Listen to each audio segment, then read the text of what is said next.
대박집의 성공 비결을 살펴보는 트렌드 메커 시간입니다. 자, 오늘 대박집은요. 순댓국 앤 감자탕 전문점인데요. 자, 소장님. 그냥 순댓국집 이렇게 따로 되는 것이 아니라 두 메뉴를 같이 파는 곳인가 봐요. 네, 그렇습니다. 오늘 소개해드릴 곳은요. 기존에는 이제 순댓국, 그다음에 감자탕. 이것은 그 전문적인 영역으로 좀 시장에서 이미 자리를 잡았거든요. 네.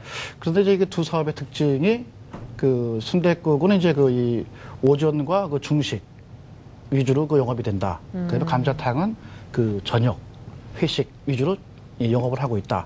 이런 특징을 갖고 있습니다. 그래서 점심시간에 감자탕 먹기는 부담스럽거든요. 그래서 두 개를 이제 그 복합을 해서 순댓국과 감자탕 두 가지 아이템을 해서 이 전 시간을 커버할 수 있도록 만들어내는 그 아이템이라고 봐야겠죠. 맞아요. 또 이렇게 시간대별로 공략을 잘 해봐야 될 것 같은데요. 네. 자, 일단 또 순댓국과 감자탕은 술과 함께 먹을 수 있는 메뉴잖아요. 네, 그렇습니다. 예. 현재의 전체적으로 우리나라 시장을 보면요. 이 순댓국은 한 본사가 한 25곳 정도 운영이 되고요. 네. 그래서 이제 가맹점도 한 1,500곳. 감자탕도 본사가 한 23곳. 미등록 업체까지 포함을 했어요. 네. 가맹점도 한 1,300곳. 이렇게 운영이 되고 있습니다. 그래서 상당히 그 두 개의 사업이 그 가맹사업으로 안정이 돼 있거든요. 그래서 이것을 복합한 사업도 이제 그 시장에서 새로운 그 모델로 자리 잡아가고 있는 형태로 봐야겠죠. 사실 좀 단일 메뉴로 생각했던 부분이 네. 이렇게 융합됐을 때 어떻게 보면 더 큰 시너지 효과를 냈으면 왜 진작에 생각하지 못했을까 이런 생각이 드는데요. 자, 여기 그럼 메뉴는 뭐 순댓국, 그렇죠. 예, 감자탕은 순댓국. 좀 같이 먹는 개념 아닌가요? 그렇죠. 감자탕은 함께 먹으니까 아무래도 이제 저녁에 회식이라든가 이런 위주로 네. 가겠고요. 그래서 기본적으로 이제 순댓국, 그다음에 이제 이쪽에 메뉴를 살펴보니까 매운 순댓국, 한방 순댓국에서 순댓국의 전문적인 종류를 좀 다양화했고요. 그다음에 아무래도 이제 감자탕을 우리가 이제 뼈해장국이라고 해서 다른 형태로 네, 또 식사를 할 수 있는 작게 나올 수 있거든요. 그래서 그것을 점심 식사 시간에 제공을 하고 있고, 예. 중요한 것은 이것이 일반적인 이 상품 구성보다도 이제 식재료에 이 한우 사고를 첨가했다는 그것을 좀 특별하게 좀 봐야 될 것 같습니다. 또 한우 사고를 우리 집에서는 이렇게 첨가하고 있다. 네네. 이런 부분 또 홍보식으로 네네, 하면 그렇죠. 좋겠네요. 네네. 이것을 이제 고루한 메인 상품 외에도요. 이 곁들일 수 있는 이 녹차를 비춰서 만든 녹차 찹쌀 순대라든가 그다음에 우리 비 오는 날 가장 주 메뉴인 빈대떡. 네. 이런 부분들도 제공을 하고 있어서 다양하게 제공을 하고 있죠. 순댓국과 감자탕에 한우 사고를 첨가한다. 이런 부분도 왠지 굉장히 좀 전문적이고 신경 쓴다는 느낌이 드는데 네네. 그냥 찹쌀 순대가 아니라 네. 녹차 찹쌀 순대는 사실 처음 들어봤거든요. 네네. 이런 부분도 왠지 좀 더 신경을 쓰고 있다. 이런 느낌이 들어요. 그냥 녹차 한 글자만 들어갔을 뿐인데요. 그렇습니다. 아무래도 더 훨씬 더 우리 최근에 가는 웰빙 네. 그 트렌드에 맞겠죠. 예. 보니까 사실 감자탕이라든지 순댓국은 어느 정도 좀 연령층이 윗분들이 좋아하실 만한 느낌인데 이렇게 녹차 찹쌀 순대, 순대볶음 이런 메뉴들은 그렇죠. 전 연령층이 좋아할 만하게끔 또 구성이 되어 있네요. 우리가 신림동에서 유명한 철판 순대볶음은 젊은 층이 많이 선호하거든요. 네. 그래서 그러한 메뉴도 첨가가 돼 있죠. 맞아요. 요즘에는 사실 많은 분들께서 여러 가지 음식 시도해 보시는 거 좋아하시는데 기존에 있던 그냥 순댓국, 기존에 있던 그냥 감자탕이 아니라 여기서 조금씩 더 어떤 거를 첨가하고 또 와인 먹인 돼지 삼겹, 와인 숙성, 녹차 먹인 삼겹살 이런 식으로 하나의 어떤 작은 포인트만 더해도 많은 분들께서 또 솔깃하시는 것 같거든요. 예, 그렇습니다. 이런 컨셉 중요할 것 같네요. 네네. 자, 근데 오늘 이 대박집의 성공 비결 중 하나가 바로 상권이라고 들었거든요. 상권 중요한데 어디에 위치해 있는 곳인가요? 이것은 이제 이 상일동 주택가 택지 지구 이제 초입에 자리를 잡고 있는데요. 상일동이요? 예. 네. 상일동이 이제 우리 서울의 동쪽의 맨 끝으로 보면 되겠죠. 하나문으로 빠져나가는 관문이라고 봐야 되는데 실질적으로 이제 저희는 이제 이런 상권을 항아리 상권이라고 이제 표현을 좀 합니다. 항아리 상권이요? 실제 얘기하면 들어오는 입구는 한 곳으로 정해져 있는데 그 안에 퍼지는군요. 똑같이 항아리 안에 갇혀 있는. 당겨져 빠져나갈 곳이 없는. 그래서 실제 이런 사례는 가까운 곳에도 구일동 같은 데도 있죠. 들어가는 철도하고 개천으로 이것이 한 지역에 고립되어 있습니다. 택지가.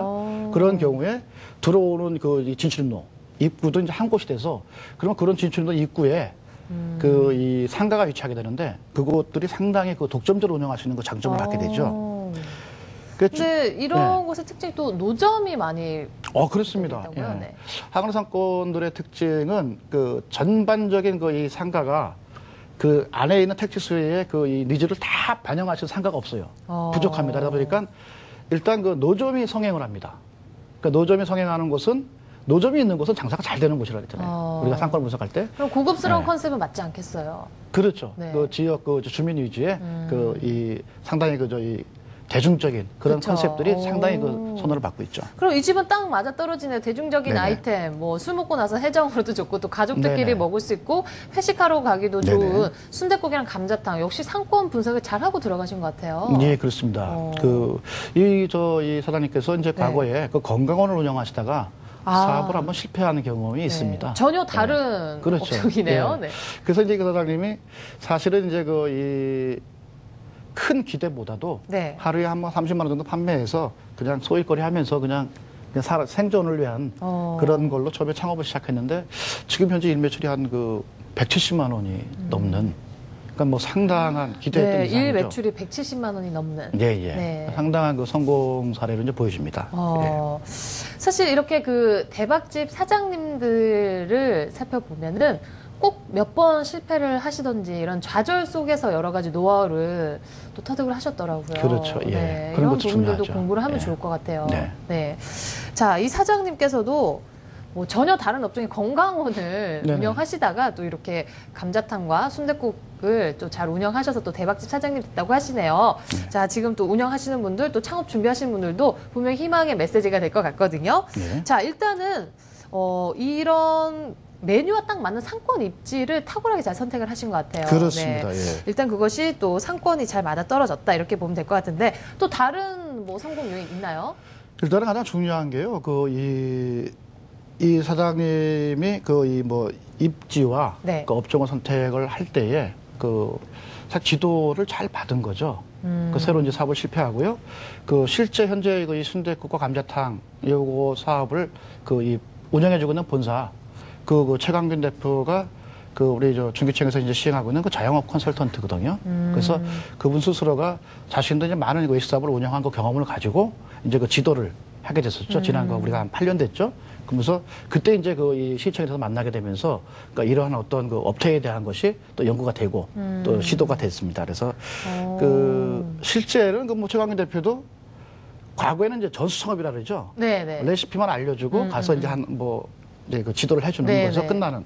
그러다 보니까 환경이 다르니까 전혀 그것을 내지를 못하더라. 그쵸. 이런 문제가 생깁니다. 못 따라가죠. 예, 네. 그래서 최강균 대표가 결국은 이제 중앙주방에서 자신들이 신선한 식재료를 가지고 다시 만들어서 이것을 급속 냉동시켜서 매장으로 보내서 매장에서 그날 판매하게끔 하는 그런 방식으로 이제 취한 거죠. 그쵸. 그래서 이 균열을 이뤘다. 그런 거 상당히 중요합니다. 네.